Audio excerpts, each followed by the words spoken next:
अरे साफ कद धनिया दुनाली के मर्डर करे के बाए गो बवाली के।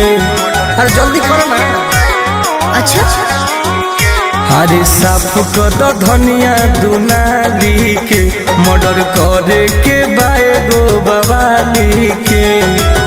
सुनो कौन की हिम्मत करते ना सादे राजा जी, कौन की हिम्मत करते ना सादे राजा जी। जाते जनती की हवा हो, जाते जनती की हवा अपराधी राजा जी। जाते जनती की हवा अपराधी राजा जी। जाते जनती की हवा अपराधी के ट्रेंड में आएगा।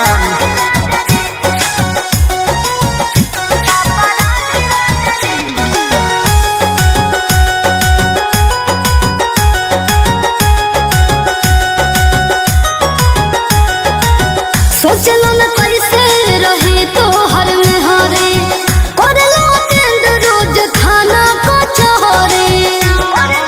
ठीक नहीं क्या देता कलम के जगह धरवले हथियार हो। अच्छा शुरुए के रहले हमर बाबू खून खार हो। सुना चल दिल घर से पहन के रोज खा दे राजा जी। चल दिल घर से पहन के रोज खा दे राजा जी। जाते जनती की हवा हो, जाते जनती की हवा अपराधी राजा जी।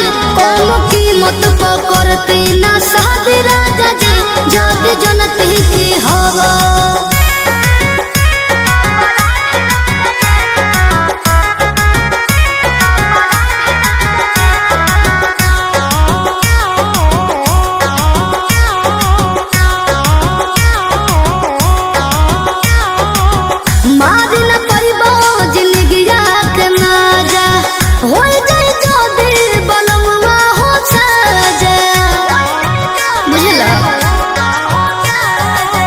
हाथवा में लेके अपना चली ले कानून के। अच्छा।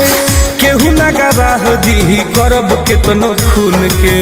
देखो ले लो तुम कराइम से आजाद राजा जी। ले लो तुम कराइम से आजाद राजा जी।